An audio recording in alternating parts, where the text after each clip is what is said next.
Suscríbete a Venganza Perfecta. Nos encantaría saber desde qué parte del mundo nos acompañas. Cuéntanos en los comentarios. Ahora, sumerjámonos en la historia de hoy. Capítulo 1. Sombras del regreso a casa. El sargento segundo Daniel Bustamante se estacionó en la entrada de su modesta casa de 2 pisos en Zapopan, Jalisco, con el polvo del desierto de Sonora aún aferrado a sus recuerdos. 15 meses de despliegue lo habían envejecido más allá de sus 32 años, pero la idea de ver a su hija, Sofía, lo había sostenido durante sus momentos más oscuros en el frente. Su esposa Mariana se había mostrado distante en sus videollamadas últimamente, pero él se lo atribuyó al estrés de criar a su hija sola. Los antecedentes de Daniel en inteligencia militar le habían enseñado a leer las situaciones rápidamente, y algo le pareció mal en el momento en que se bajó de su camioneta. El pasto estaba muy crecido. Había periódicos acumulados en el porche, y la bicicleta de Sofía, su posesión más preciada, yacía oxidada y olvidada entre la maleza. Llamó a la puerta de su propia casa, un hábito del protocolo militar, pero no recibió respuesta. Usando su llave, entró y encontró la casa hecha un desastre. Había botellas de cerveza tiradas por la mesa de centro, y el olor a cigarro, algo que Mariana nunca toleraba, impregnaba pesadamente el aire. Mariana, Sofía. Su voz hizo eco en las habitaciones vacías. Un gemido ahogado proveniente del patio trasero llamó su atención. Al seguir el sonido, la sangre de Daniel se heló. Detrás de la cochera, una gran jaula para perros estaba en la sombra. Y adentro, acurrucada en una cobija mugrosa, estaba su hija de 7 años. Sofía estaba en los huesos, su cabello, antes brillante, ahora estaba enredado y sucio. Piquetes de moscó cubrían sus brazos y piernas expuestos, y a su lado había un tazón de metal con restos de lo que parecía ser comida para perros. «Papi». La voz de Sofía fue apenas un susurro mientras levantaba la vista con ojos hundidos que habían visto demasiado. A Daniel le temblaron las manos mientras abría la jaula. «Aquí estoy, mi amor. Papi ya está aquí». Mientras levantaba a su hija, sorprendido por lo ligera que se había vuelto, Sofía hundió el rostro en su hombro. El novio de mamá, Roberto, dijo que aquí es donde pertenecen las niñas malas. Me obligaba a comer del tazón cuando lloraba por ti. La rabia que llenó a Daniel fue diferente a cualquier cosa que hubiera experimentado en combate. Esto era personal. Era su propia hija. Pero su entrenamiento entró en acción, primero, asegurar a la víctima, segundo, reunir inteligencia, tercero, eliminar la amenaza. ¿Dónde está mamá?, preguntó con ternura mientras metía a Sofía a la casa. Fue a la tienda con Roberto. Dijeron que regresarían en la noche. Las palabras de Sofía arrastraban las sílabas por el cansancio y la deshidratación. Daniel llamó de inmediato a su viejo amigo, Miguel Álvarez, un enfermero naval que ahora trabajaba en las instalaciones médicas de la base. En menos de 20 minutos, Miguel llegó con un botiquín médico portátil. «Dios santo, Dani», susurró Miguel mientras examinaba a Sofía. «Esto es negligencia severa, tal vez algo peor. Está deshidratada, desnutrida, y estas marcas». Señaló unos moretones que se desvanecían en los brazos de Sofía. «Alguien la ha estado amarrando».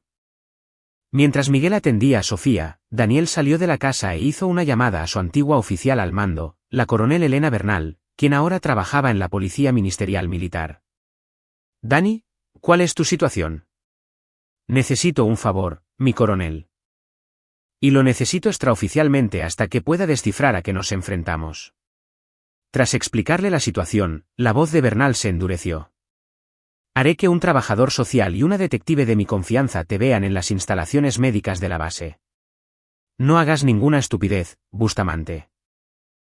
Deja que el sistema haga su trabajo». Pero Daniel ya había tomado una decisión. El sistema le había fallado a Sofía una vez. No dejaría que volviera a pasar. Esa noche, mientras Sofía dormía tranquilamente en el hospital militar, Daniel se sentó en su camioneta afuera de su casa, esperando. A las 11:47 de la noche, un Camaro destartalado se estacionó en la entrada. Roberto Fuentes salió tropezando primero, era un hombre alto y delgado, con el cabello grasiento y tatuajes de prisión cubriéndole los brazos. Mariana salió después, claramente alcoholizada. Daniel observaba a través de su mira de visión nocturna cómo Roberto batallaba con la llave de la puerta principal, con movimientos erráticos.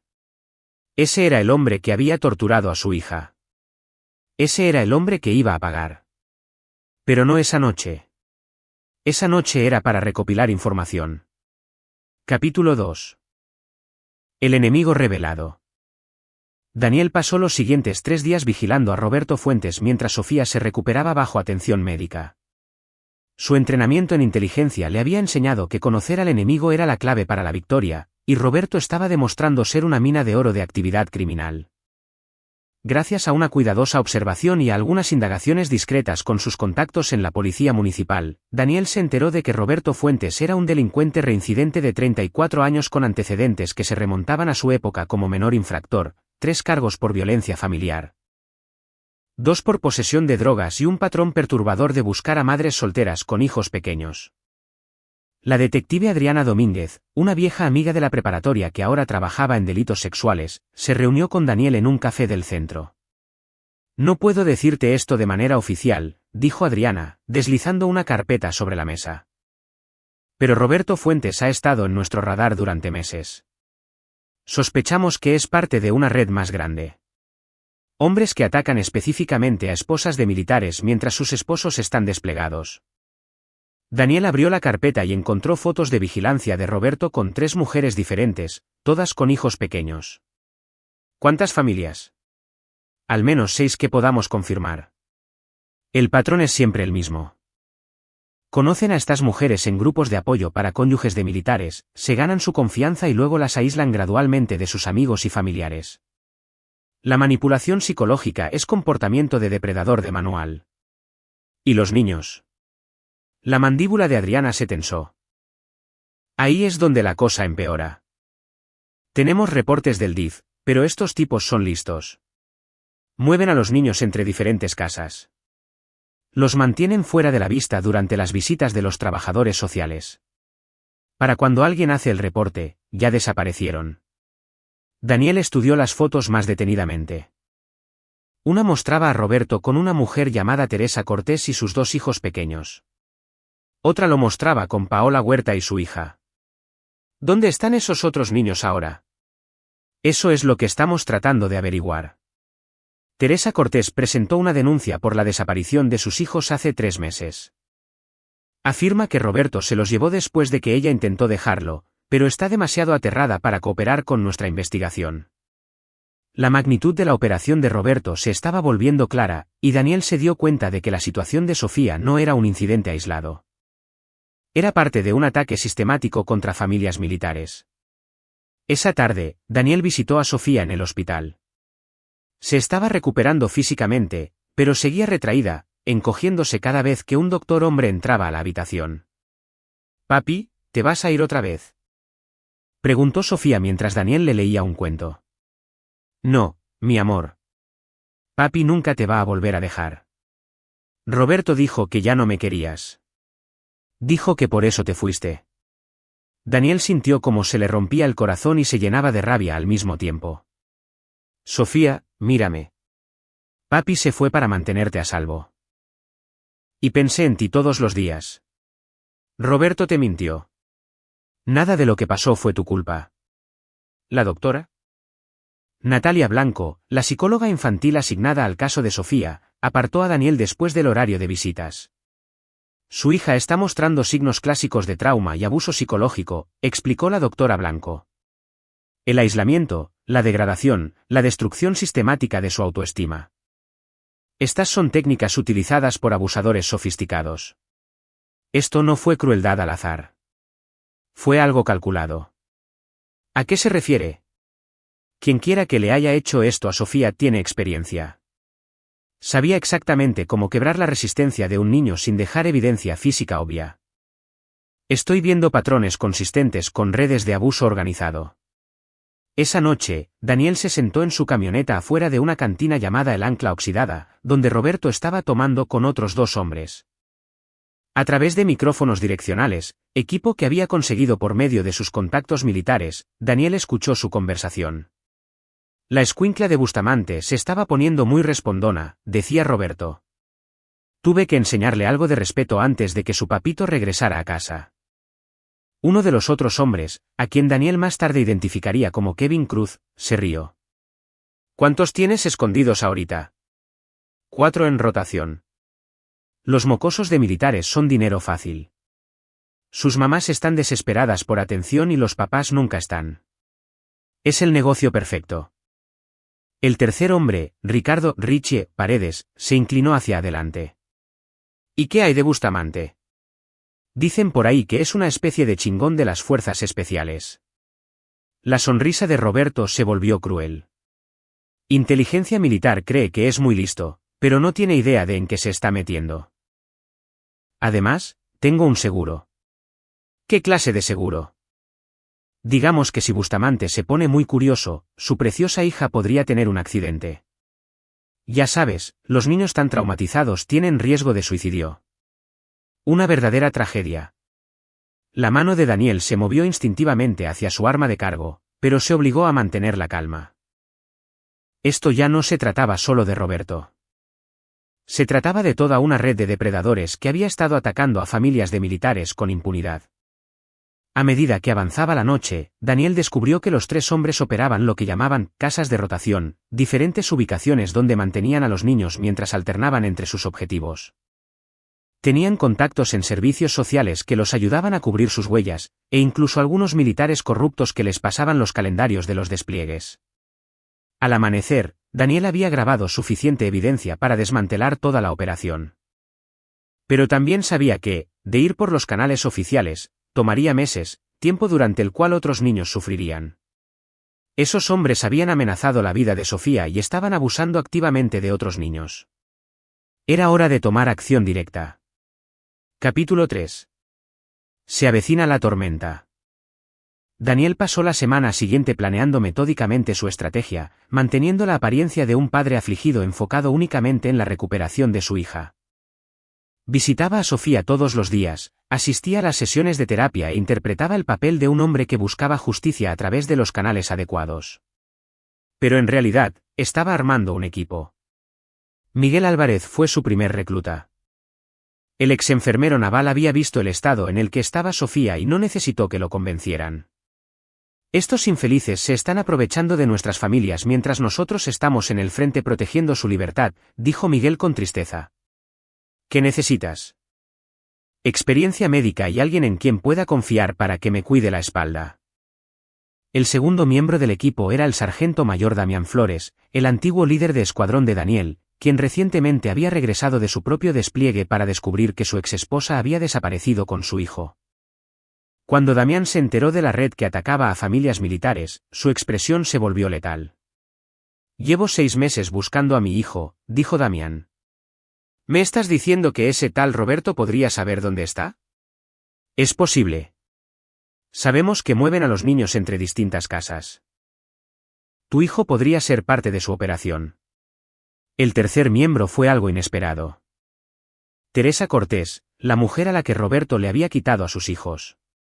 Daniel la localizó en un refugio para mujeres donde ella vivía bajo un nombre falso. Dijo que si hablaba con la policía, mataría a mis niños, susurró Teresa, con las manos temblorosas mientras describía las amenazas de Roberto. Pero sé dónde está una de las casas.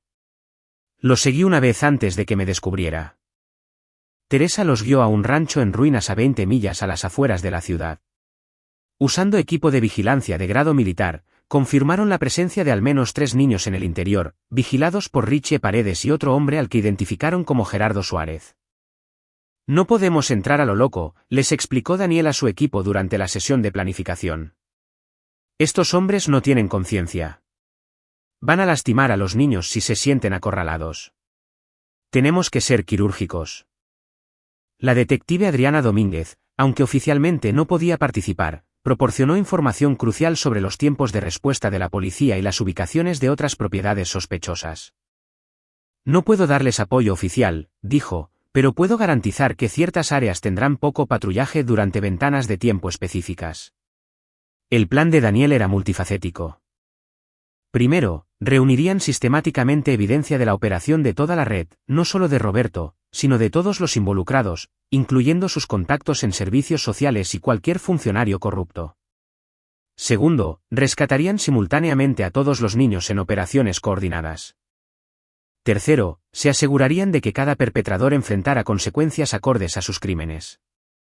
Esto no se trata de venganza, le dijo Daniel a su equipo.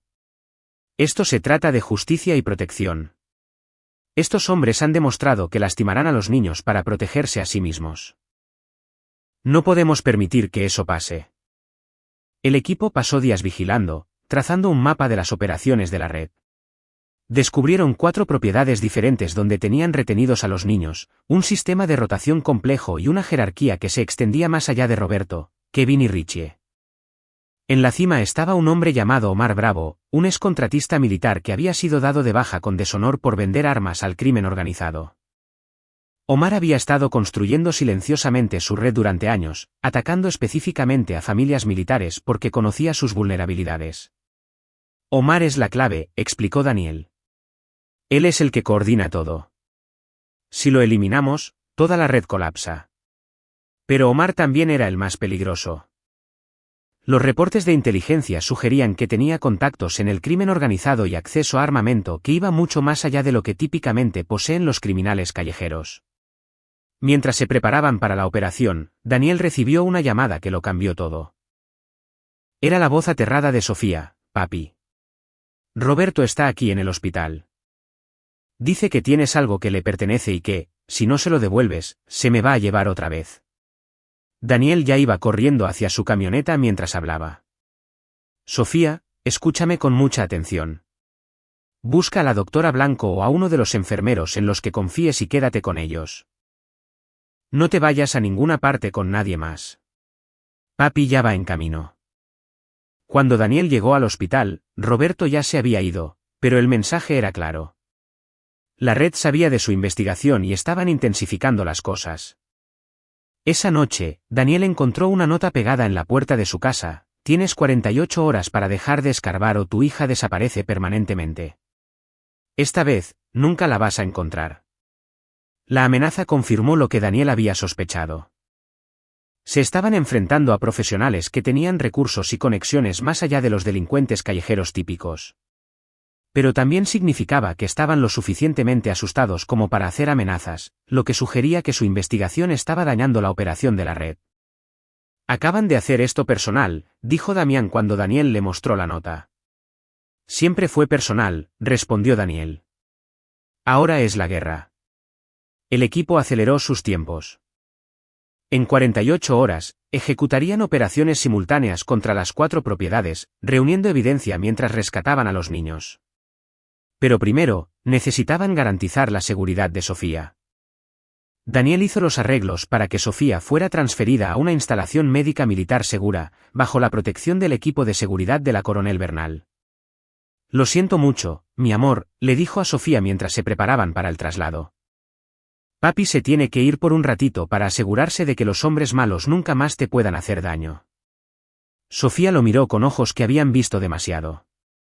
¿Los vas a lastimar como ellos me lastimaron a mí? Daniel se agachó a su nivel. Voy a asegurarme de que nunca puedan volver a lastimar a ningún niño.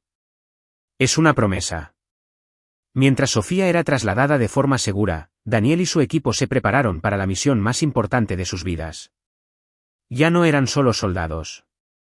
Eran padres, protectores y lo único que se interponía entre niños inocentes y monstruos con rostro humano.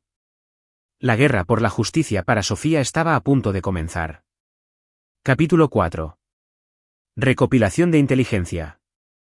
Los antecedentes de Daniel en inteligencia militar demostraron ser invaluables a medida que el equipo comenzaba el desmantelamiento sistemático de la red de Omar Bravo. Usando una combinación de vigilancia electrónica, observación física y perfiles psicológicos, trazaron un mapa de toda la operación con una precisión que habría impresionado a su antiguo contacto en el CNI.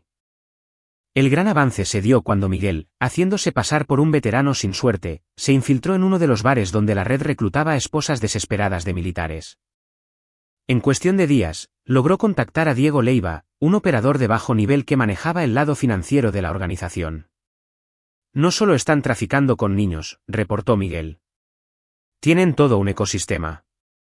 Tienen trabajadores sociales falsos, funcionarios judiciales corruptos, incluso un juez que está en su nómina.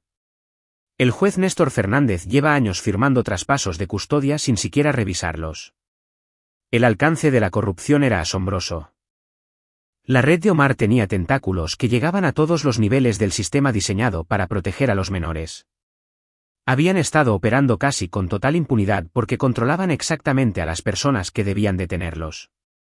La contribución de Damián llegó a través de sus contactos en logística militar. Descubrí de dónde sacan su información sobre los calendarios de despliegue, anunció durante una de sus reuniones nocturnas. Hay un oficinista en el mando de personal, José Valdés, que ha estado vendiendo información sobre las familias cuyos proveedores están en el frente. Daniel estudió el organigrama que habían construido. Entonces, Omar identifica objetivos a través de la información de Valdés. Su gente hace contacto a través de los grupos de apoyo. Usan a Leiva para manejar el aspecto financiero, y Fernández proporciona cobertura legal cuando necesitan mover a los niños a través del sistema. Es brillante y enfermo al mismo tiempo, agregó Teresa. Ella había demostrado ser sorprendentemente valiosa como activo de inteligencia, su conocimiento íntimo de los hábitos de Roberto y de las operaciones de la red estaba llenando huecos cruciales. Pero su información más valiosa provino de una fuente inesperada. ¿La doctora Blanco, la psicóloga infantil que trataba a Sofía? He estado tratando a niños con patrones de trauma consistentes con el caso de su hija durante los últimos 2 años, reveló la doctora Blanco durante una reunión privada con Daniel. Empecé a llevar registros detallados porque algo no me cuadraba con la cantidad de hijos de militares que aparecían con perfiles psicológicos similares. Los registros de la doctora Blanco pintaban un panorama horrendo. Más de 24 niños habían pasado por su cuidado con señales de trauma que coincidían con abuso sistemático. La mayoría habían sido devueltos a hogares donde sus condiciones mejoraron misteriosamente lo justo para evitar detonar los requisitos obligatorios de reporte. Son sofisticados, explicó la doctora Blanco. Saben exactamente hasta dónde pueden empujar antes de activar los protocolos de intervención. Estos niños están siendo condicionados psicológicamente para ser dóciles y guardar silencio. La revelación de que había potencialmente docenas de víctimas, y no solo unos cuantos que habían identificado, cambió el alcance de su misión. Esto ya no se trataba solo de rescatar a un puñado de niños. Se trataba de exponer una red de explotación sistemática que había estado operando durante años. La investigación de Daniel sobre los antecedentes de Roberto reveló los métodos de reclutamiento y entrenamiento que Omar utilizaba. Roberto había sido reclutado desde la cárcel por la organización de Omar, con la promesa de dinero fácil y protección. Lo habían entrenado en técnicas de manipulación psicológica diseñadas específicamente para controlar tanto a las madres como a los niños. Miren esto. Daniel le mostró a su equipo una serie de documentos que habían conseguido mediante una cuidadosa vigilancia del departamento de Roberto. Tienen verdaderos manuales de entrenamiento, técnicas para identificar esposas de militares vulnerables, métodos para aislarlas de sus redes de apoyo, y las instrucciones paso a paso para quebrar la resistencia de los niños. Los manuales se leían como libros de texto de guerra psicológica, completos con estudios de caso y métricas de éxito. La organización de Omar no era solo criminal. Era profesional, sistemática y evolucionaba sus métodos constantemente. La vigilancia del equipo sobre las 4 propiedades reveló un calendario de rotación que movía a los niños cada 2 semanas para evitar que se apegaran a un lugar o formaran vínculos con guardias específicos. El impacto psicológico era deliberado.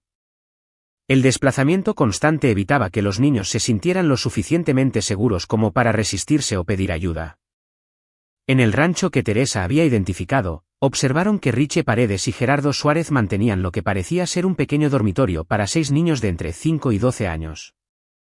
A los niños los mantenían con horarios estrictos, comidas a horas específicas, descansos limitados para ir al baño y supervisión constante. Están tratando a estos niños como ganado, dijo Damián con tristeza después de revisar los vídeos de vigilancia, quebrando su espíritu para que no causen problemas. La segunda propiedad, una casa de los suburbios manejada por Kevin Cruz, albergaba a niños mayores que parecían estar involucrados en diversas formas de trabajo, limpieza, jardinería y otras tareas domésticas que les generaban ingresos a sus captores. La tercera ubicación era la más perturbadora, una bodega donde encerraban a los niños durante los periodos de castigo o cuando estaban siendo transferidos entre ubicaciones a largo plazo. Las condiciones eran deliberadamente duras, diseñadas para que las casas normales parecieran preferibles en comparación. La cuarta propiedad, el complejo personal de Omar, era donde se ubicaba el centro de operaciones. Aquí era donde se tomaban las decisiones, donde se procesaba a las nuevas víctimas y donde se administraban los aspectos financieros de la red. Omar mantiene cerca sus activos más valiosos, observó Daniel. Hijos de militares de alto rango, niños cuyos padres tienen recursos significativos. Esas son sus pólizas de seguro. A medida que recopilaban información, el equipo también descubrió las medidas de seguridad de la red. Omar contrataba a exmilitares y expolicías como su personal de seguridad, hombres que habían sido dados de baja de manera deshonrosa o forzados a dejar sus puestos por mala conducta. No estamos lidiando con pandilleros callejeros, advirtió Daniel a su equipo. Estos tipos tienen entrenamiento y experiencia. Saben cómo manejar armas, cómo establecer perímetros y cómo responder a amenazas. Pero el equipo de Daniel tenía ventajas que la seguridad de Omar no esperaba. Aún eran militares activos, o recientemente activos, con niveles de autorización que les daban acceso a equipo y recursos de inteligencia que los criminales no podían obtener. A través de sus contactos en la base, Daniel consiguió equipo de visión nocturna, sistemas de comunicación encriptada y los planos detallados de las 4 propiedades, obtenidos mediante inspecciones de rutina realizadas por funcionarios cooperativos. Los antecedentes médicos de Miguel resultaron ser cruciales cuando descubrieron que muchos de los niños eran mantenidos sedados con medicamentos recetados, obtenidos a través de personal médico corrupto. Están usando un cóctel de ansiolíticos y sedantes suaves, explicó Miguel. Lo suficiente para mantener a los niños dóciles, pero no tanto como para causar un deterioro obvio que active una intervención médica. El equipo pasó 2 semanas reuniendo información, armando planes operativos detallados para cada propiedad e identificando a todos los miembros de la red, de pies a cabeza. Sabían quién, qué, dónde y cuándo. Ahora necesitaban determinar cómo hacer justicia sin poner en riesgo a los niños inocentes. Tenemos suficiente evidencia para desmantelar a toda la red, le dijo Daniel a su equipo durante la última sesión de planeación. Pero la evidencia no ayuda a los niños que están sufriendo ahora mismo. Tenemos que actuar.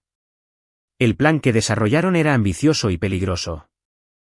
Atacarían simultáneamente las 4 propiedades, rescatarían a todos los niños y reunirían suficiente evidencia para asegurar que cada miembro de la red enfrentara las consecuencias. Pero el éxito requeriría un cronometraje perfecto, una ejecución impecable y un nivel de coordinación que pondría a prueba incluso su entrenamiento militar. Recuerden, dijo Daniel mientras se preparaban para la operación, nuestra misión principal son los niños. Todo lo demás es secundario. Los sacamos a salvo y luego nos preocupamos por la justicia. Pero mientras se preparaban para lanzar su operación, Roberto cometió un último y fatal error, intentó llegar a Sofía en la instalación médica de máxima seguridad. Capítulo 5. La red contraataca. El ataque a la instalación médica segura se produjo a las 0300 horas. Coordinado y profesional, Roberto Fuentes no iba solo. Había llevado a 4 hombres, todos armados y moviéndose con precisión militar, pero no habían contado con la paranoia de Daniel, ni con los protocolos de seguridad de la coronel Bernal. Daniel ya estaba despierto, monitoreando las cámaras de seguridad desde su posición en la sala de observación de la instalación, cuando los sensores de movimiento detectaron los vehículos que se acercaban. Vio cómo el equipo de Roberto desactivaba las cámaras exteriores con una eficiencia experimentada, excepto por los sistemas ocultos de vigilancia de grado militar que no sabían que existían. Equipos avanzando hacia la instalación médica, reportó Daniel por radio encriptada a sus compañeros dispersos. 4 hostiles, posiblemente 5. Vienen por Sofía. El equipo de seguridad de la instalación, todos exmiembros de fuerzas especiales seleccionados a mano por la coronel Bernal, habían estado anticipando esa posibilidad. Habían pasado días planeando posiciones defensivas y rutas de evacuación, diseñadas específicamente para proteger a los niños y al personal médico del interior. El equipo de Roberto cometió su primer error al subestimar las capacidades defensivas de la instalación. Se acercaron esperando guardias de seguridad de hospital, y en su lugar se toparon con exgafes que habían peleado en 3 teatros de operaciones distintos. El tiroteo fue breve pero decisivo. Los hombres de Roberto se encontraron atrapados en una zona de aniquilación, acorralados entre las posiciones defensivas preparadas y el equipo de Daniel, que había llegado como refuerzo minutos después de la alerta inicial. Cuando el humo se disipó, 2 de los hombres de Roberto estaban muertos. Uno estaba herido de gravedad y Kevin Cruz había sido capturado vivo. El propio Roberto había intentado huir, pero se encontró con Damián Flores esperándolo junto a su vehículo de escape. «Cometiste un error al venir aquí», le dijo Damián mientras le aseguraba las manos a la espalda con cinchos de plástico. «Ahora sabemos exactamente qué tan desesperados están». Sin embargo, el ataque había revelado algo crucial. La red estaba más organizada y mejor equipada de lo que se habían imaginado. Las armas que llevaba el equipo de Roberto eran de grado militar y sus movimientos tácticos sugerían entrenamiento profesional. Esto no fue un arrebato de desesperación, observó Daniel mientras examinaban el equipo incautado. Fue una operación militar. Alguien con muchos recursos equipó y entrenó a estos sujetos. La detective Adriana Domínguez llegó a la escena para procesar la evidencia, pero su expresión era sombría. «Te tengo malas noticias, Dani». El juez Fernández emitió una orden de custodia de emergencia hace 3 horas argumentando que Sofía estaba en peligro y necesitaba ser trasladada a un centro de custodia preventiva. El papeleo parece legítimo. Déjame adivinar, dijo Daniel, la instalación de custodia es una de las propiedades de Omar. Se pone peor. La orden fue solicitada por una trabajadora social llamada Silvia Solís, quien según nuestros registros lleva 6 meses muerta. Alguien está usando sus credenciales. La respuesta de la red a su investigación estaba escalando rápidamente. Ya no intentaban ocultar sus actividades. Estaban atacando activamente a cualquiera que amenazara su operación. Kevin Cruz, herido pero consciente, proporcionó inteligencia crucial durante el interrogatorio. Omar sabe de su equipo, reveló. Tiene contactos en inteligencia militar que le han estado pasando información sobre su investigación. La revelación de que su operación había sido comprometida desde dentro de la estructura de mando militar lo cambió todo. Alguien con acceso a información clasificada había mantenido a Omar al tanto de sus movimientos.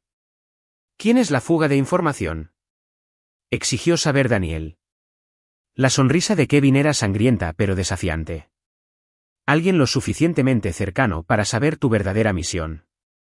Omar dice que ustedes, los tipos militares, son todos iguales. Se creen héroes, pero solo son peones como todos los demás. La coronel Bernal llegó a la instalación en menos de 1 hora, con el semblante ensombrecido por la furia. Tenemos un problema, Bustamante. Alguien accedió a tu expediente por los canales oficiales hace 6 horas. Conocen tu perfil psicológico, tu historial militar y tu estatus operativo actual. ¿Quiénes tenían acceso? 3 personas. Tu antiguo comandante de tu despliegue, el psiquiatra de la base que te dio el alta médica para servicio activo, la voz de Bernal se fue apagando, y el oficial de enlace familiar militar asignado a tu esposa. El oficial de enlace familiar se suponía que debía brindar apoyo y asistencia a los cónyuges de militares durante los despliegues. Si esa persona estaba trabajando con la red de Omar, habría tenido acceso a cientos de familias vulnerables. Deme un nombre, dijo Daniel. El capitán Bruno Miranda. Ha sido oficial de enlace de esta base durante 3 años. Daniel sintió que las piezas del rompecabezas encajaban en su lugar. El capitán Miranda habría sabido sobre el calendario de su despliegue, su situación familiar y su fecha esperada de regreso. Habría estado en la posición perfecta para identificar a Mariana como un blanco y facilitar la entrada de Roberto en sus vidas. No se trata solo de los niños, comprendió Daniel. Están apuntando a familias militares específicas por una razón. Quieren inteligencia, acceso o influencia sobre personal militar activo. La voz de Miguel se tornó gélida al procesar esta información. Convirtieron a Sofía en una herramienta para controlarte. Si te hubieras enterado de su operación mientras estabas fuera, podrían haber amenazado su seguridad para mantenerte callado. El alcance de la operación de la red se estaba aclarando. No solo traficaban con niños por dinero. Estaban construyendo una forma sistemática de comprometer y controlar al personal militar mediante amenazas a sus familias. Pero Omar había cometido un error crítico al atacar la instalación médica.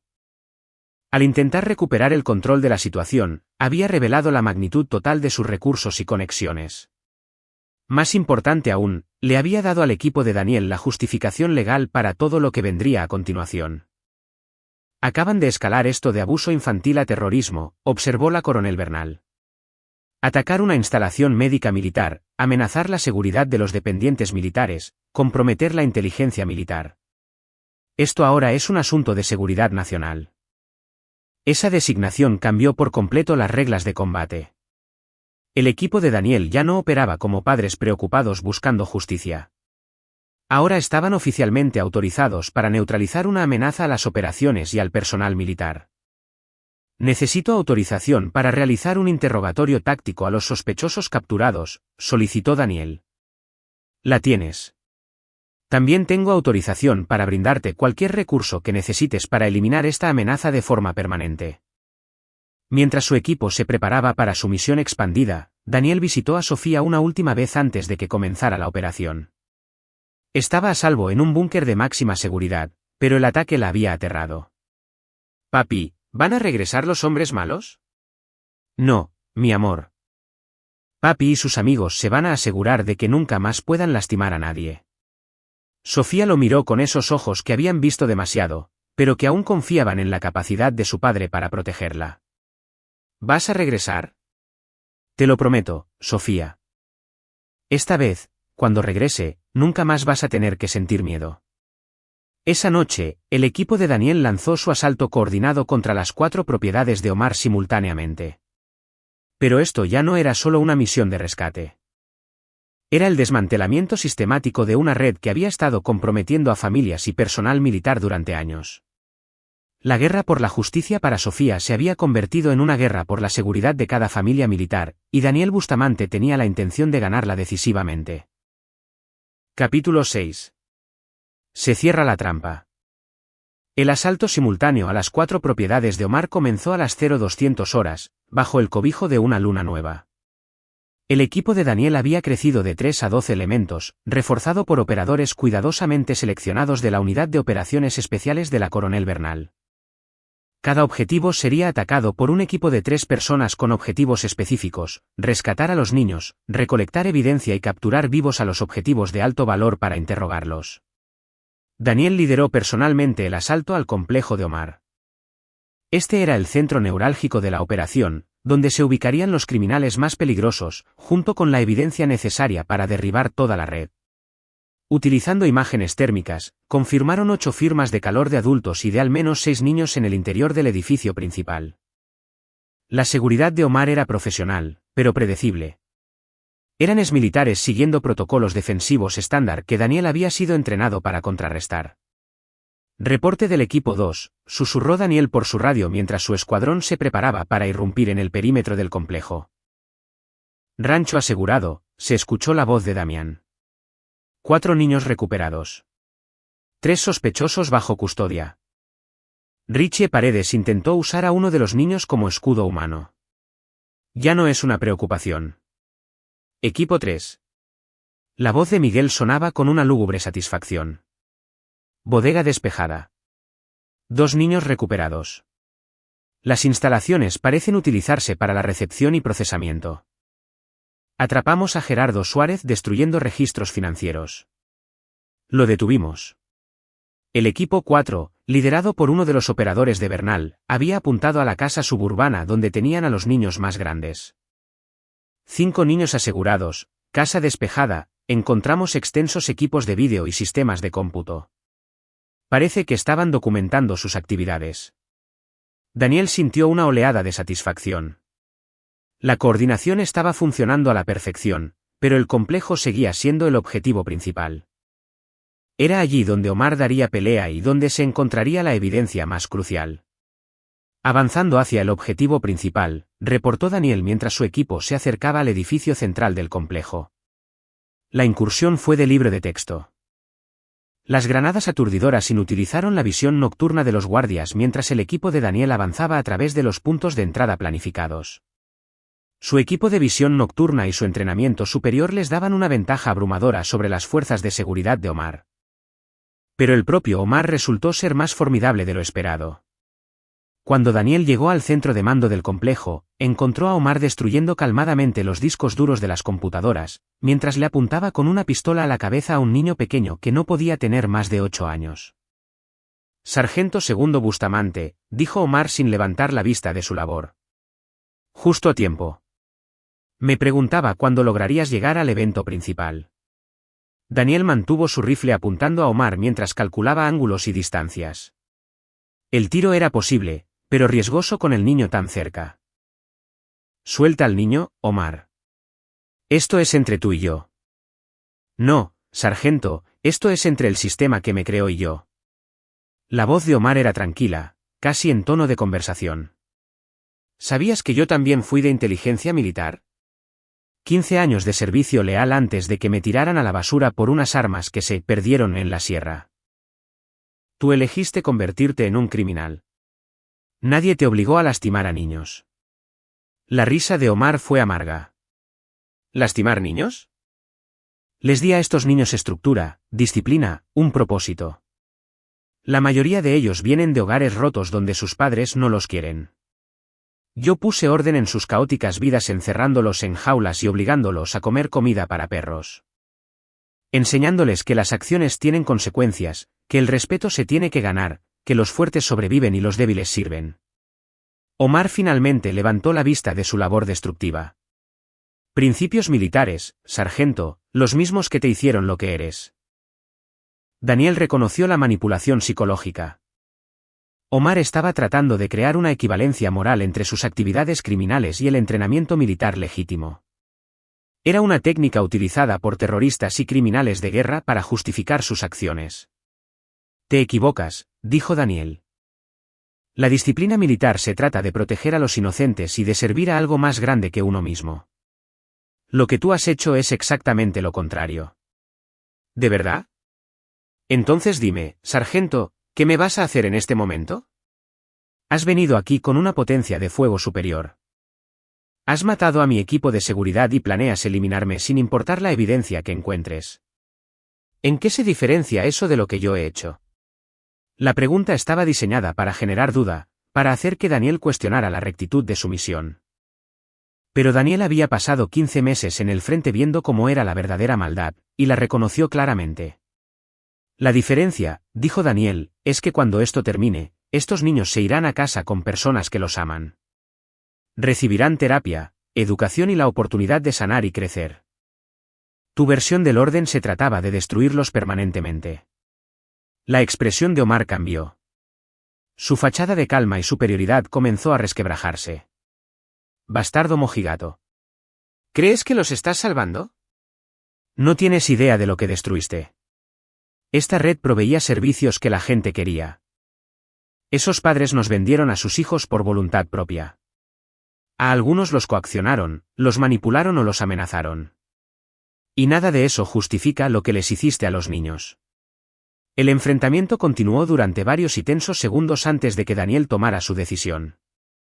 Usando una técnica que aprendió en su entrenamiento como francotirador, creó una microdistracción al dejar caer un cargador de repuesto, haciendo que Omar desviara la atención por una fracción de segundo. Esa fracción de segundo fue todo lo que Daniel necesitó. Su disparo fue preciso e instantáneamente letal, derribando a Omar sin darle tiempo de lastimar al niño que estaba sosteniendo. Mientras Daniel aseguraba la escena y consolaba al niño aterrado, su radio crujió con los reportes de los otros equipos. La operación había sido un éxito rotundo. 17 niños rescatados, toda la estructura de liderazgo capturada o eliminada, y se incautó evidencia suficiente para procesar a todos los involucrados en la red. Pero el descubrimiento más significativo provino de los sistemas de cómputo que habían asegurado antes de que Omar pudiera destruirlos. Los archivos revelaban el verdadero alcance de las actividades de la red y la identidad de cada persona que había colaborado con ellos. Dani, tienes que ver esto. La voz de Miguel estaba temblorosa mientras reportaba desde la bodega. Encontramos archivos detallados de más de 200 familias de militares, calendarios de despliegues, perfiles psicológicos, registros financieros. Todo lo que necesitarían para atacar a cónyuges y niños vulnerables. La evidencia pintaba una imagen de ataques sistemáticos que se remontaban a casi 5 años atrás.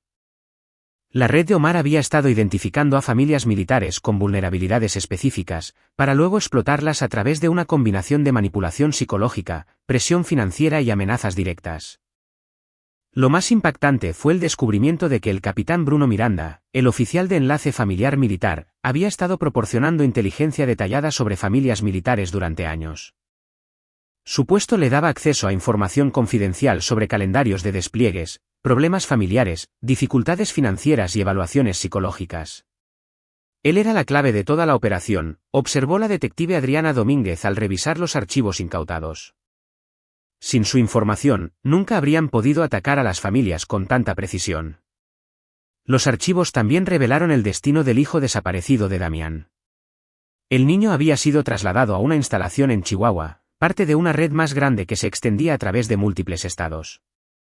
En cuestión de horas, los agentes de la Fiscalía estaban en camino a esa ubicación, con operaciones de rescate planeadas para el día siguiente. Mientras amanecía sobre el complejo, Daniel se quedó de pie entre la evidencia de la red derrotada de Omar y sintió algo que no había experimentado desde su regreso del frente, una paz genuina. Sofía estaba a salvo. Otros niños habían sido rescatados y los responsables de su sufrimiento habían enfrentado a la justicia. Pero el momento más importante llegó cuando finalmente trajeron a Sofía al lugar bajo una fuerte vigilancia. Daniel se arrodilló cuando ella corrió hacia él, atrapándola en sus brazos mientras se lanzaba contra su pecho. «Se acabó, mi amor», le susurró mientras ella lloraba en su hombro. «Los hombres malos nunca te podrán volver a lastimar». «¿Estás seguro, papi?» Daniel miró alrededor del complejo derrotado, a los criminales capturados y la evidencia que garantizaría la justicia para cada víctima. «Estoy seguro, Sofía. Ya estás a salvo». Por primera vez desde su regreso del despliegue, Daniel Bustamante sintió que realmente había cumplido su misión. El enemigo había sido derrotado, los inocentes habían sido protegidos y su hija estaba, por fin, verdaderamente a salvo. Capítulo 7. Desenredando la telaraña. El interrogatorio de los miembros capturados de la red reveló el verdadero alcance de la organización de Omar y la complicidad de los funcionarios de todo el sistema. El capitán Bruno Miranda, enfrentado a evidencia abrumadora de su colaboración, se quebró en cuestión de horas y proporcionó información detallada sobre las operaciones y los contactos de la red. Comenzó como algo pequeño, confesó Miranda durante su interrogatorio. Omar se me acercó hace 3 años, dijo que necesitaba ayuda para identificar a familias que pudieran requerir apoyo adicional durante los despliegues. Me ofreció dinero y yo estaba pasando por un divorcio, al borde de la bancarrota. Daniel miraba el interrogatorio a través del cristal de un solo lado, sintiendo asco por el hombre que había ayudado a convertir a su familia en un blanco. ¿A cuántas familias identificaste para él? Tal vez a unas 50 a lo largo de 3 años. Pero juro que no sabía qué estaba haciendo en realidad. Creía que dirigía una especie de red de grupos de apoyo. Pero nunca fuiste a revisar cómo estaban las familias que canalizaste. ¿Nunca te preguntaste por qué desaparecían los niños o por qué las madres dejaban de asistir a las juntas de apoyo? El silencio de Miranda fue suficiente respuesta. Había ignorado voluntariamente las señales porque el dinero era demasiado bueno y la verdad era demasiado terrible como para aceptarla. Los documentos incautados en el complejo de Omar pintaban un retrato de corrupción sistemática que llegaba hasta múltiples agencias estatales. El juez Néstor Fernández había estado aceptando sobornos para firmar automáticamente modificaciones de custodia y reubicaciones de emergencia. La trabajadora social Silvia Solís había sido asesinada cuando amenazó con exponer a la red, y sus credenciales habían sido usadas póstumamente para procesar casos fraudulentos. Pero la revelación más perturbadora provino de los registros financieros que demostraban que la red había estado vendiendo información sobre familias de militares a servicios de inteligencia extranjeros. La operación de Omar no se trataba solo de explotar a los niños. Se trataba de comprometer a personal militar con fines de espionaje. Estaban armando perfiles psicológicos detallados de las familias militares, explicó la coronel Bernal durante una sesión informativa clasificada. El abuso infantil fue terrible, pero también fue una fachada para una operación de inteligencia mucho más amplia dirigida contra nuestro personal. Daniel estudió la evidencia con creciente furia. Entonces Sofía no solo fue víctima de abuso. Estaba siendo usada como palanca para potencialmente comprometerme a mí si necesitaban inteligencia. El patrón sugiere que eso era exactamente lo que hacían. Apuntaban a familias de personal de inteligencia militar, operadores de fuerzas especiales y cualquier persona con acceso a información clasificada. Los niños se convertían en rehenes para garantizar cooperación en caso de que la necesitaran. El alcance de las actividades de la red se volvió claro a medida que se procesaba más evidencia. Se habían infiltrado en los sistemas de apoyo a familias de militares, habían corrompido a funcionarios encargados del bienestar infantil y habían creado una vía para comprometer al personal militar que podría haber tenido implicaciones devastadoras para la seguridad nacional. La evaluación psicológica de la doctora Natalia Blanco sobre los niños rescatados reveló la naturaleza sistemática del abuso. Estos niños no solo fueron maltratados al azar, reportó. Fueron sometidos a un condicionamiento psicológico específico, diseñado para quebrar su voluntad y hacerlos dóciles. Es consistente con las técnicas utilizadas para crear activos para operaciones de inteligencia. Las edades de los niños rescatados de la red de Omar iban desde los 5 hasta los 16 años, y todos mostraban señales de condicionamiento psicológico sistemático. A los niños mayores los habían entrenado para vigilar y reportar las actividades de sus padres, mientras que a los más pequeños los habían condicionado para ser completamente sumisos ante las figuras de autoridad. Estaban creando toda una generación de activos comprometidos, explicó la doctora Blanco, niños que podrían ser utilizados para vigilar a sus padres, reunir información o servir como influencia para futuras operaciones. La investigación se expandió a medida que los agentes de la Fiscalía siguieron pistas hacia otros estados y descubrieron que la red de Omar estaba conectada con operaciones similares por todo el país. Lo que había comenzado como una investigación sobre el abuso a Sofía, había destapado una amenaza a la seguridad nacional de proporciones nunca antes vistas. El hijo de Damián Flores fue rescatado con éxito de las instalaciones en Chihuahua, junto con otros 12 niños. El niño había sido sistemáticamente condicionado para creer que su padre lo había abandonado y que su nueva familia era la única que se preocupaba por él. Va a tomar meses de terapia para deshacer el daño psicológico, advirtió la doctora Blanco. A estos niños les enseñaron a desconfiar de sus familias reales y a ver a sus abusadores como sus protectores. Pero también había esperanza. La evidencia obtenida de la red de Omar le había dado a las autoridades las herramientas para procesar no solo a los perpetradores directos, sino a todos los que habían facilitado sus operaciones.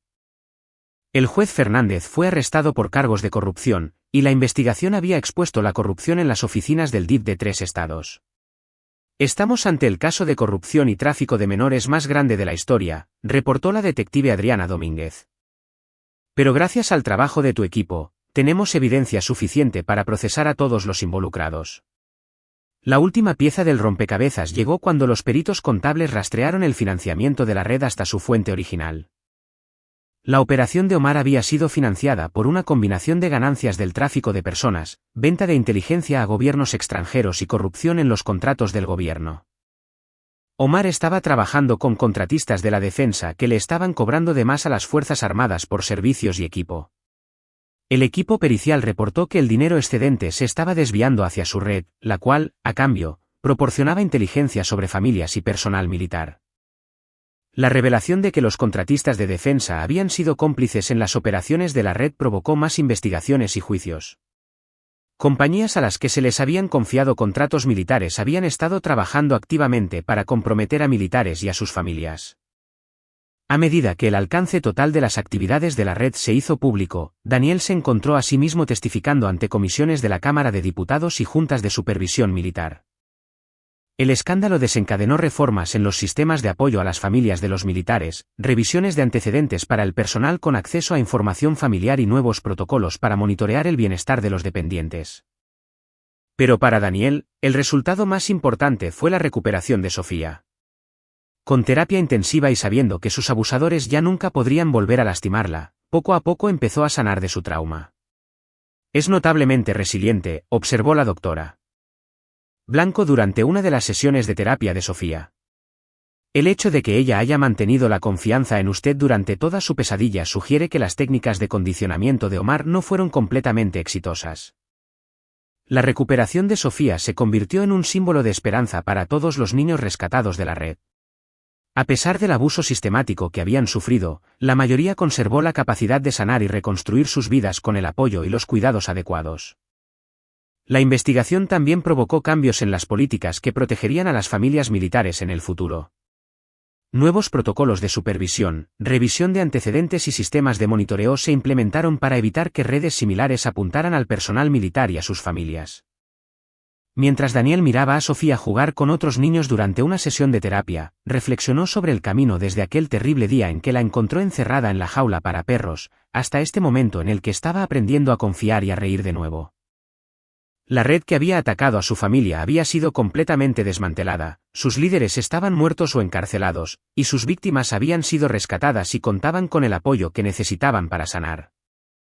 Se había hecho justicia, no solo por Sofía, sino por cada niño que había sufrido a manos de la organización de Omar. Pero lo más importante es que Daniel había cumplido la promesa que le hizo a su hija. Los hombres malos nunca podrían volver a lastimarla, y por fin ella estaba verdaderamente a salvo. Capítulo 8. Justicia cumplida. 6 meses después del ataque a la red de Omar, Daniel estaba de pie en un tribunal federal viendo cómo se dictaba sentencia a los últimos miembros de la conspiración. Los juicios habían sido exhaustivos y minuciosos, con los fiscales construyendo casos irrefutables contra todos los implicados en las operaciones de la red. El juez Fernández recibió 25 años por corrupción y conspiración. Su carrera legal quedó permanentemente destruida, al igual que su libertad. El tribunal determinó que su abuso de autoridad judicial había facilitado directamente el sufrimiento de decenas de niños. El capitán Bruno Miranda enfrentó un consejo de guerra, seguido por un juicio penal federal. Su carrera militar terminó en desgracia, y su condena de 30 años garantizó que nunca más volvería a tener acceso a familias militares ni a información clasificada. Los contratistas de la defensa que habían financiado las operaciones de Omar enfrentaron tanto procesos penales como responsabilidad civil. Les cancelaron sus contratos gubernamentales. Sus compañías se enfrentaron a la bancarrota debido a las demandas. Y sus ejecutivos recibieron sentencias de entre 15 y 20 años. Pero el momento más satisfactorio para Daniel llegó cuando Roberto Fuentes fue sentenciado. El hombre que había encerrado a Sofía en una jaula y la había obligado a comer comida para perros de un tazón, recibió cadena perpetua sin posibilidad de libertad condicional. Las palabras del juez durante la lectura de la sentencia capturaron el sentir de todos los que habían trabajado para desmantelar la red. Señor Fuentes, usted atacó a los miembros más vulnerables de nuestra sociedad, niños cuyos padres estaban sirviendo en el frente de batalla para proteger nuestras libertades. Sus acciones representan una traición, no solo a estas familias, sino a cada uno de los principios que nuestros militares luchan por defender. El tribunal determina que ninguna condena inferior a la cadena perpetua reflejaría de forma adecuada la gravedad de sus crímenes. La última mirada que Roberto le dirigió a Daniel, antes de ser retirado esposado, estuvo llena de rabia impotente y derrota. El hombre que alguna vez había amenazado la vida de Sofía ahora era impotente para volver a lastimar a alguien. Los procedimientos civiles posteriores proporcionaron compensación financiera a las víctimas y sus familias, pero, lo que es más importante, establecieron precedentes legales que ayudarían a evitar que operen redes similares en el futuro.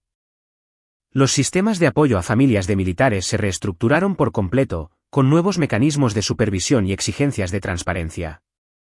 La detective Adriana Domínguez, quien había sido ascendida a la jefatura de un nuevo grupo especial enfocado en crímenes contra familias militares, le entregó a Daniel las estadísticas finales del impacto de su investigación. 67 niños rescatados, 43 adultos procesados, 15 funcionarios corruptos destituidos de su cargo y a 3 contratistas de defensa se les revocaron sus contratos con el gobierno, reportó ella. Tu decisión de tomar cartas en el asunto salvó vidas y expuso una corrupción que pudo haber continuado por años. Pero las victorias personales fueron incluso más significativas que las legales. El hijo de Damián Flores había logrado un progreso notable en terapia y estaba reconstruyendo lentamente su relación con su padre. Los demás niños rescatados recibían servicios de apoyo integrales, y la mayoría presentaba una mejoría significativa. La recuperación de Sofía había sido particularmente inspiradora. Con terapia intensiva y el apoyo inquebrantable de su padre, no solo había sanado de su trauma, sino que se había convertido en una defensora de otros niños en situaciones similares.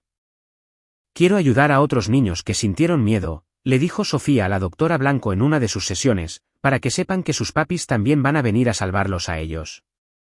Los reportes de la doctora. Blanco sobre el progreso de Sofía se convirtieron en un modelo para tratar a niños sobrevivientes de abuso sistemático. La resiliencia y recuperación de Sofía brindaron esperanza a otras familias que lidiaban con traumas similares. Las evaluaciones psicológicas de todos los niños rescatados demostraron que, si bien el abuso había provocado traumas considerables, la naturaleza sistemática de su rescate y el apoyo integral que recibieron después evitaron el daño psicológico a largo plazo en la mayoría de los casos. Estos niños sobrevivieron porque hubo gente a la que le importó lo suficiente como para pelear por ellos, observó la doctora Blanco. Sus acciones no solo salvaron a Sofía, sino que salvaron a docenas de otros niños y previnieron incontables víctimas a futuro. El impacto más amplio de la investigación se extendió más allá de las víctimas inmediatas. Las reformas implementadas en los sistemas de apoyo a familias militares, el DIF y la supervisión judicial habían reforzado la protección para todas las familias militares. La coronel Bernal, quien había sido ascendida tras su manejo de la crisis, estableció nuevos protocolos para proteger a los dependientes militares que se convirtieron en modelo a seguir para otras ramas de las Fuerzas Armadas. Lo que lograste fue mucho más allá de rescatar a tu hija, le dijo a Daniel durante su última reunión de evaluación. Expusiste una amenaza sistemática contra las familias militares y la seguridad nacional que ni siquiera sabíamos que existía. La inteligencia recolectada de la red de Omar también aportó información valiosa sobre las operaciones de espionaje extranjero dirigidas contra personal militar de México. Varios agentes extranjeros fueron identificados y expulsados, y se implementaron nuevos protocolos de contrainteligencia para evitar infiltraciones similares en el futuro. Al reflexionar Daniel sobre el trayecto desde que descubrió el abuso hacia Sofía hasta ver cómo se hizo justicia, se dio cuenta de que su entrenamiento y experiencia militar lo habían preparado para mucho más que solo operaciones de combate. Las habilidades que había aprendido en inteligencia militar, pensamiento analítico, planeación sistemática y acción decisiva, habían sido cruciales para desmantelar la red que amenazaba a su familia y a la de los demás. Pero la lección más importante había sido sobre el poder de los individuos decididos que trabajan en conjunto para proteger a los inocentes. El equipo de Daniel había triunfado no solo por su entrenamiento militar, sino porque los había motivado el amor por sus hijos y su compromiso con la justicia. La red que alguna vez había parecido tan poderosa e intocable, al final demostró ser vulnerable ante personas que se negaron a aceptar que los niños debieran sufrir mientras los adultos miraban hacia otro lado. La organización de Omar había dependido de la apatía, la corrupción y el miedo para operar, pero se había desmoronado al ser confrontada por gente dispuesta a arriesgarlo todo con tal de proteger a víctimas inocentes. La fiesta de cumpleaños de Sofía, celebrada en el patio trasero de su casa con amigos de su nueva escuela y de su grupo de terapia, representó la victoria definitiva. Al verla reír y jugar con los demás niños, sin mostrar señales del trauma que había padecido, Daniel sintió una profunda sensación de logro. «Papi, mira lo que te hice», le dijo Sofía, corriendo hacia él con un dibujo. Mostraba dos figuras de palitos, una alta con un letrero que decía «Papi», y una más pequeña con el de Sofía, tomadas de la mano bajo un brillante sol amarillo. «Está hermoso, mi amor», dijo Daniel, arrodillándose para abrazarla. «¿Qué dibujaste?» «Somos nosotros estando felices», respondió Sofía. «Porque todos los hombres malos ya se fueron, y prometiste que nunca más me ibas a volver a dejar». Daniel miró a su hija, sana, feliz y a salvo, y supo que cada riesgo que había tomado, cada decisión que había hecho y cada consecuencia que había enfrentado habían valido la pena. Sofía era libre. Las personas que la habían lastimado estaban en la cárcel, y otros niños se habían salvado de un destino similar.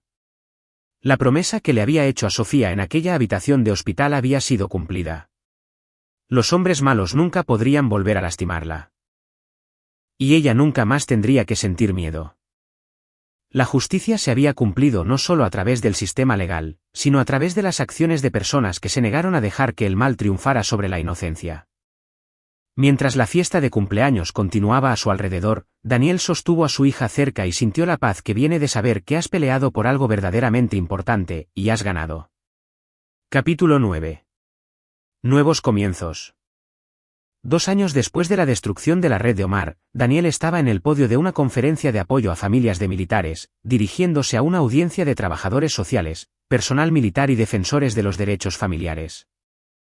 Su presentación sobre la identificación y el combate a las amenazas sistemáticas hacia familias militares se había convertido en la piedra angular de los nuevos programas de capacitación en todas las ramas de las Fuerzas Armadas. La clave para prevenir que se desarrollen futuras redes como la de Omar es la vigilancia y la comunicación, le explicó Daniel a la atenta audiencia. Estos depredadores se basan en el aislamiento y el secreto. Cuando las familias militares tienen redes de apoyo sólidas y canales de denuncia claros, se vuelve mucho más difícil para los delincuentes operar. En la audiencia, Sofía estaba sentada en la primera fila, ahora con 9 años de edad, convertida en una vocera elocuente y segura sobre la seguridad infantil. Ella había pedido asistir a la conferencia porque quería entender cómo sus propias experiencias estaban ayudando a otras familias. Tras su presentación, la coronel Bernal se le acercó a Daniel. Tenía noticias sobre un nuevo avance en los servicios familiares militares. La Secretaría de la Defensa Nacional quiere ofrecerte un puesto, le dijo. Director de los Servicios de Seguridad para Familias Militares. Serías el responsable de implementar y supervisar los nuevos protocolos de protección que hemos desarrollado. Daniel consideró la oferta con detenimiento. El cargo le permitiría continuar el trabajo que había comenzado con el rescate de Sofía, asegurándose de que otras familias militares recibieran la protección y el apoyo que merecían. Me interesa, dijo, pero tengo condiciones. Quiero a la doctora Blanco como subdirectora de servicios psicológicos, a la detective Domínguez como jefa de investigaciones criminales y a Miguel como director de respuesta a emergencias. El equipo que expuso la red de Omar debería ser el mismo equipo que prevenga redes futuras. Hecho, respondió Bernal sin dudarlo. ¿Cuándo puedes empezar? La nueva organización, llamada oficialmente Servicio de Protección a la Familia Militar, se convirtió en un modelo a seguir para otras dependencias responsables de proteger a poblaciones vulnerables.